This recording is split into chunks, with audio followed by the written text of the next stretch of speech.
Hey, it's Jordan with Status Coup. Pretty significant breaking news out of Israel where possibly law is being applied to war crimes. I don't know. While at the same time, more war crimes are being committed by Israel. Let's show you first what seems to be breaking right now. Right-wing extremists, including Israeli ministers, have stormed into a IDF camp where detainees were being held. Israeli ultra-nationalist lawmakers and a mob of right-wing protesters broke into a military base where Hamas terrorists are detained. It happened after IDF military police arrested 9 reservists who served as guards in the base and are suspected of being involved in sexual assault of a detainee. So to be clear, 9 IDF reservists are suspected of being involved in a sexual assault of a Palestinian detainee. This incident is a big deal, according to this Axios reporter, showing how much the ultra-nationalist elements in Israeli society were emboldened under Netanyahu. Let's show you, it's in Hebrew, so, obviously we won't be able to understand fully what they're saying, but let's show you a video of these right-wing ministers storming in to this IDF camp, and they are storming in to stop the arrest of the suspected alleged rapist. That's what's going on here.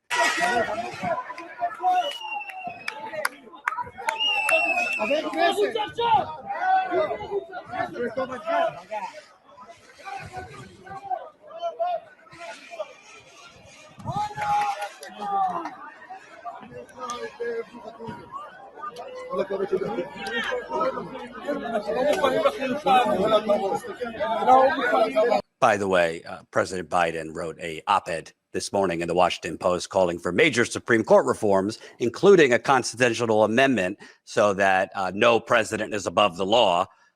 Well, does this apply to Israel? Because right now, elected ministers are storming in, are breaking into a IDF prison camp to basically try and stop the arrest of alleged rapist IDF soldiers. You can't make this up. You cannot make this up. And by the way, this, by reports, this is what they're calling those IDF reservists that they're trying to, I don't know, break out, unarrest. They're calling them they're calling them heroes. This is from Ynet. The Israeli Defense Forces raided a Yemeni field. Reservists suspected of abusing a terrorist clashed with police officers. The soldiers, who are suspected of severely sexually abusing a Nobha terrorist at the base, confronted the military police who sought to detain them. The terrorist was taken to the hospital with bruises on his buttocks. MKs from the right are making their way to the scene. A campaign of persecution against our holy soldiers. So they are calling the IDF soldiers who apparently or allegedly sexually assaulted a detainee holy soldiers that are being persecuted. And they are breaking in to try and, it seems, unarrest him. And this is the supposed democracy in the Middle East. Well, you could say, Jordan, at least the police are arresting them. Well, are the police going to arrest all the other IDF soldiers or military police that have tortured Palestinians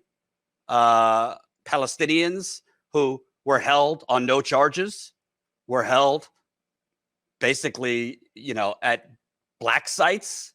They're going to go arrest them, who tortured them, who waterboarded them, who did all sorts of heinous things? They're going to go arrest them?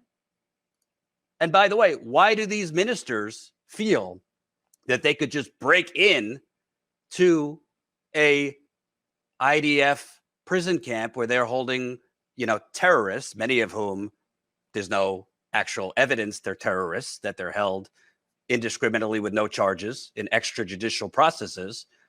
Why do they feel emboldened to do that? Maybe because they've been emboldened by a right-wing lunatic, Benjamin Netanyahu, who this president, Joe Biden, has continued providing a blank check to commit genocide on reports now are saying it could be as much as 150 to 200,000 dead Palestinians. Unbelievable. Hopefully, they're actually arresting them and there will be a real criminal process. I'm not going to hold my breath. But while that was going on today, over the weekend, it seems the IDF committed more war crimes against the Palestinians in Gaza. This from Drop Site News, the new outlet from Ryan Grimm and Jeremy Scahill. The IDF just destroyed a key Rafah water facility. Rachel Corrie spent her last month of life defending. Quote, I was shocked when I saw the video. It's not just that they targeted this water facility. It's the fact that they planted explosives, celebrated the act on Instagram. It's deeply cruel. And let me show you what they're talking about here.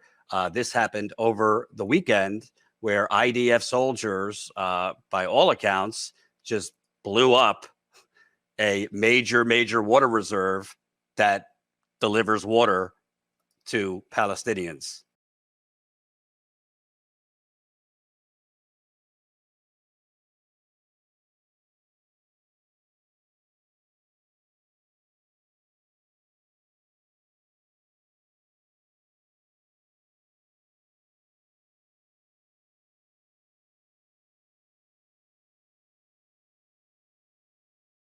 That's a war crime, by the way, to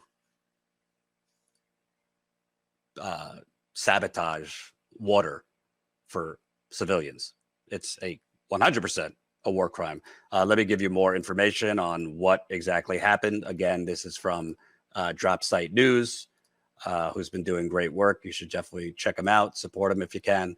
On Friday, I discovered, this is from Yunus Tirawi. On Friday, I discovered a video posted on Instagram by an Israeli soldier from the 601st Combat Engineering Battalion showing the calculated demolition of a chief water facility in Rafah. The video in 3 parts shows Israeli soldiers planting explosives inside and around the water pumps of a facility in the occupied city. The video, which is captioned in Hebrew, destruction of the Tal Sultan water reservoir in honor of Shabbat. Oh my God. Ends with footage of the water facility being blown up.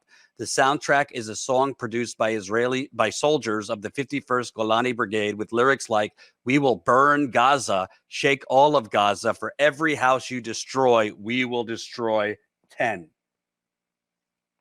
The water facility, also known as the Kennedy Well, is situated in Tel Sultan neighborhood in the western part of Rafah. U.S. human rights activist Rachel Corrie, who was crushed to death in 2003 by an Israeli military bulldozer while attempting to prevent demolitions in the city, spent much of her time during the last month of her life helping to protect the municipality workers at the Canada Well. The workers were repairing damage done to the well due to the Israeli military bulldozers in the area, according to Gordon Murray, one of her fellow activists. A report Corrie wrote just weeks before her murder lays out the work she and other activists with the International Solidarity Movement, Human Shield work with the Rafah Municipal Water Authority, she described it, were doing with local Palestinian workers to protect the well and the local water system. The workers are currently building a barrier surrounding the Canada Well in the Canada Tel El Sultan area of Rafah. This well, along with El Iskan Well, was destroyed by Israeli bulldozers in January 2003. And as Ryan Grimm is calling it a terrorist attack on Twitter, it clearly is. Blowing up water stations that serve 1 million plus people. And here you have political pundits and Kamala stands. Her tone has definitely shifted, more sympathetic of the Palestinians. Yeah, let's see what her tone is on this. Let's see what she says about this. Does she say anything? Do you think President Harris is going to pull back the weapons? Is going to pull back the blank check when they are literally sabotaging water for 1 million people? We should also mention, obviously, there was an attack on Israelis a couple of days ago that killed, we believe, upwards of 10 children, 12 children, excuse me. This is from the Times of Israel. 12 children killed as Hezbollah rocket hit soccer field, sparking wider war fears. The Biden administration is reportedly trying to stop Netanyahu from waging an all-out war against Hezbollah now after this attack. I will tell you, obviously I'm not there. I could only tell you what Jeremy Scahill, who I think is quite reputable, says about this. Hezbollah's statement on the attack Israel accused it of carrying out today that reportedly killed more than 10 Syrian Druze children and teens in occupied Golan Heights. The Islamic resistance in Lebanon categorically denies the allegations reported by some enemy media outlets and various media platforms regarding the targeting of Majdal Shams, and confirms that the Islamic resistance has no connection to the incident at all and categorically denies all false allegations in this regard. Context: Hezbollah announced a series of attacks against Israeli military facilities earlier in the day.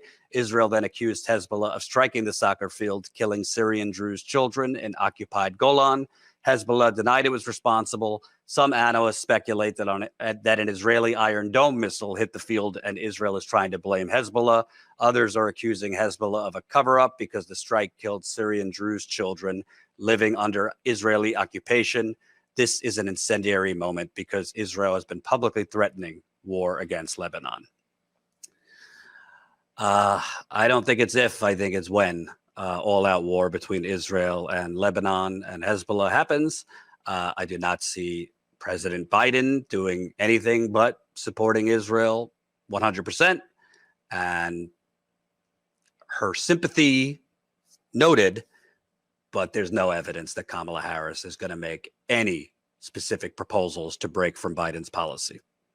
There will be a lot more carnage, war crimes, and genocide to come, sadly.